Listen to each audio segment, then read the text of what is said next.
How's it going, everyone? Jiivita here with an overview of the Halloween event for 2019. This sees the return of everything from the previous event plus this fantastically spooky Sanctum to explore, 2 new decorative items to craft, one of which is actually farmed, and 4 new headgear. So lots of things to kind of explore and experiment with, so quite a bit to check out. If you're curious how long this event lasts, you can open up the exchange and it'll be listed under rewards right down here under special events. It also gives you a little kind of preview of some of the things that you can craft. So these are all the craftable decorative items, but there's also a spider that you can literally farm that then gives you a placeable spider to decorate your builds. So fair warning to any arachnophobics out there that yeah, there's gonna be quite a bit of spiders in this video. But let's take a closer look at some of the new decorative items. So first off, we have Oorty the Oortling, which is classified as a lost toy and, dare I say, slightly abused toy. It's got a noose around his neck, a nail through its chest.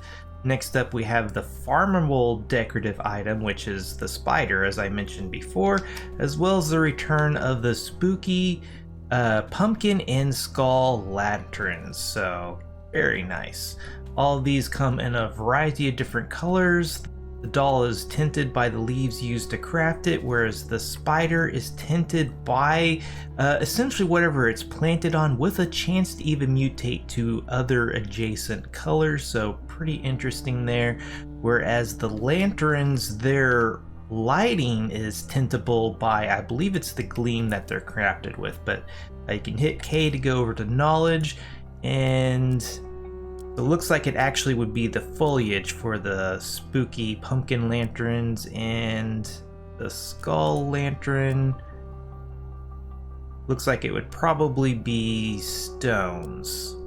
So, and up here we also have spooky orbs and spooky seeds. If you're familiar with the event from last year, you know that spooky seeds were essentially the resource used to craft all of these event decorative items. However, those have all been converted into spooky orbs. So if you have seeds left over from last year, they're already converted to spooky orbs, and you can then use the spooky orbs to craft the spooky seeds.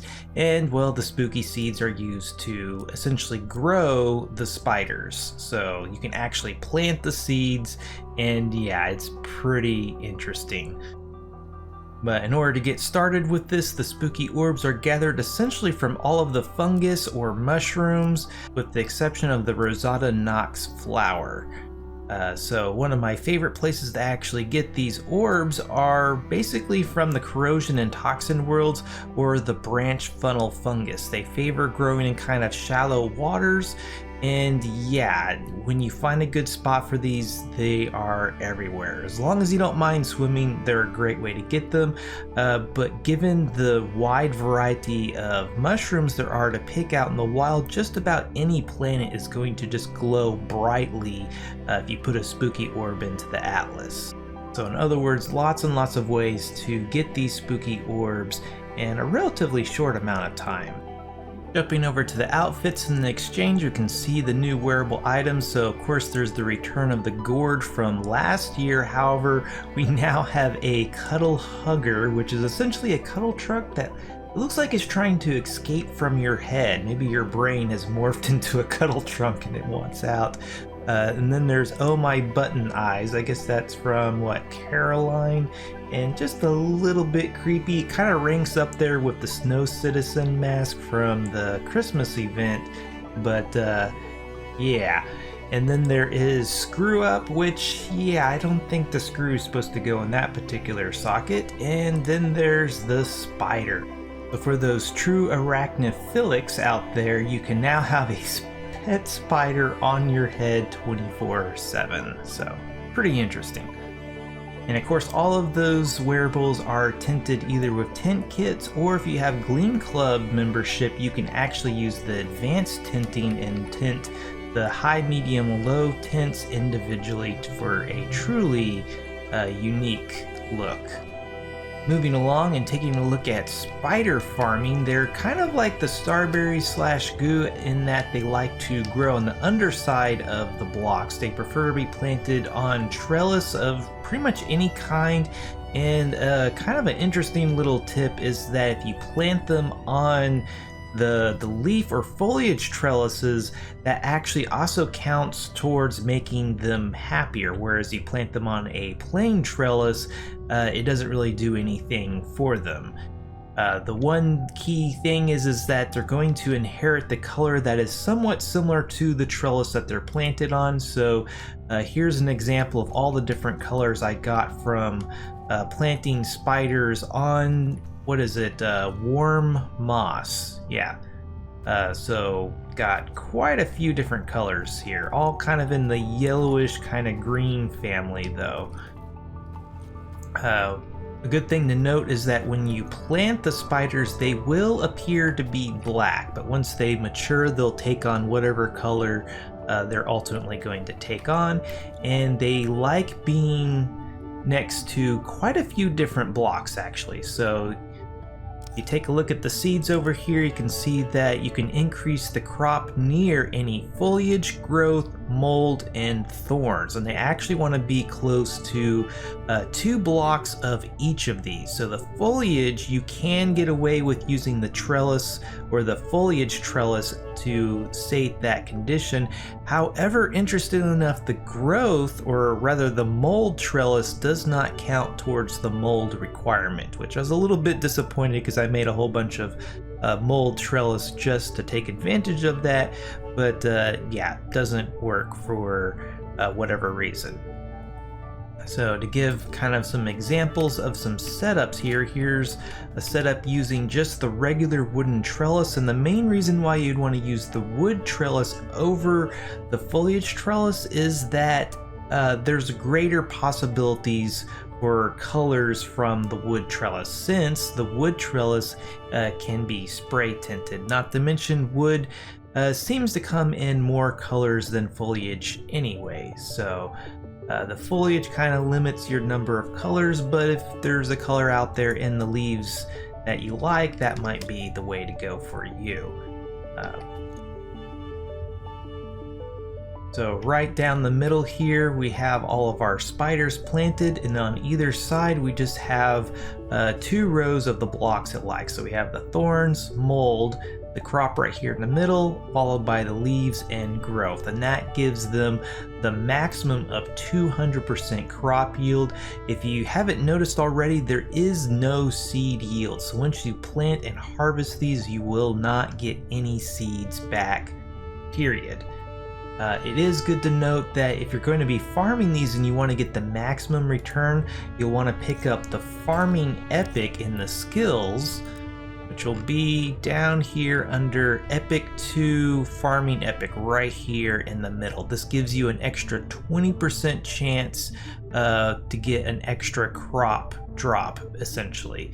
So what that means is I have this 200%, so I really have 220%, which means I have essentially a 20% chance to get 3 of these and a 100% chance to get at least 2. So very nice.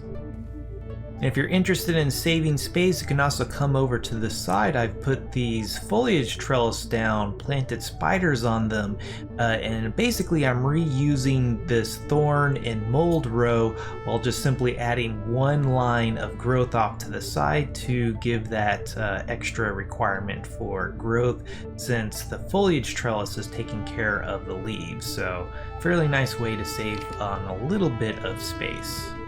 It is also possible to do essentially 2 lines of trellis sandwiched between the blocks that it favors. You kind of have to mix them up a little bit to get everything happy, as well as leave some extra blocks here on the end.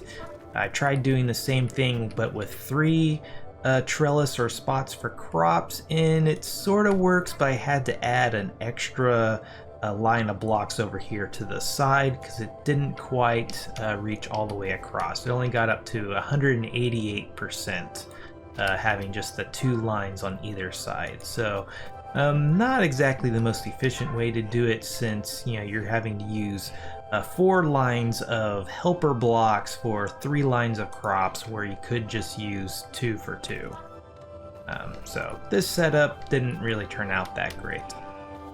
And before we move along, an important distinction is that while the wearables are only available to purchase in the exchange during this event, all of the craftables and farmables will be available all throughout the year, as long as you have the spooky orbs. Those are the only thing that are really time limited in this event. So really, you could just focus on getting as many spooky orbs as possible to use throughout the year, or even kind of sell for maybe a higher price throughout the year, as the supply will inevitably go down as people either decide to hoard them or use them up for their own purposes. And last but certainly not least, there is this amazingly spooky Sanctum, designed by our very own George Grogg, which is a player. So this is essentially player design. This isn't made by the devs, and I have to say he did an amazing job. So we're in Sanctum Edict mode, so this is where you would start if you're a new player, and yeah, just amazing, I have to say. All the natural foliage, mushrooms. I was particularly impressed with the little tiny cubits of gleam that kind of gives the feeling of fireflies, adds kind of some nice lighting, and yeah, just very, very nice. Not to mention the use of petroleum as kind of dark, spooky water. So it took me a little bit to figure out what this is. It's actually a skull on its side.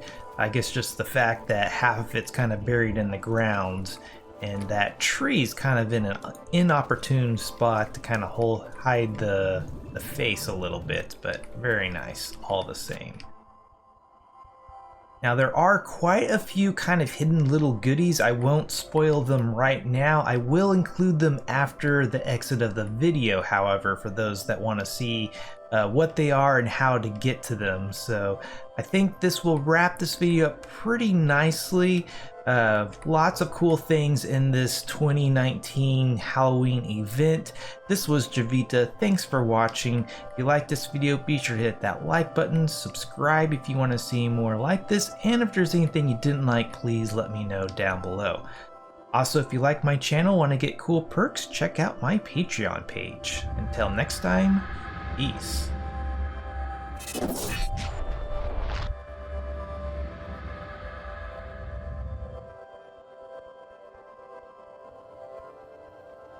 Okay, and on to the spoilers. So right here is where you would log in normally, where this guy is standing. The first one, which is actually the hardest one to find, or at least it was somewhat difficult for me, is the hidden room. So there's this grave marker directly to the right of where you would spawn in at, and yeah, you just kind of explore this, and you'll eventually find your way into a secret room. And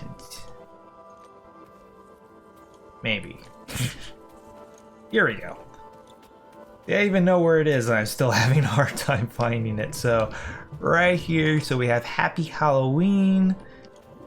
Got some skull faces, as well as all of the decorative props added in this year's event. So Oorty the Oortling, the skull lantern, jack-o'-lantern, and creepy red spider. So very nice.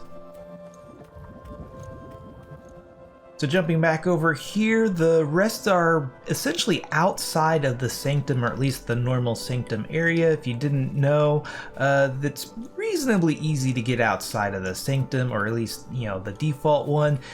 This version has several ways you can get out, but essentially if you have the jump epic, or the jump height epic, it's fairly easy to get outside.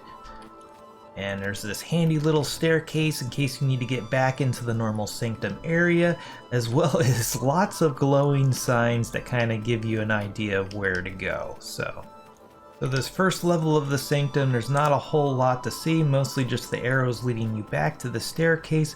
However, you can go a step further and jump off the side here, and there are quite a few messages, basically one on each wall here. So you can go ahead and fly. We have Reaper's Rule, you can do it. So if you're unfamiliar, Reapers is a guild in the game. Don't stop believing, and there is this wickedly awesome Reaper face right here. And I just really like this hand as well. Very well done. And coming back around over here, if you build it, they will come. Okay, and that wraps up at least all of the little Easter eggs that I know about in the Sanctum. Be sure to throw down in the comments if you found additional ones that I didn't find. But in the meantime, peace and stay boundless.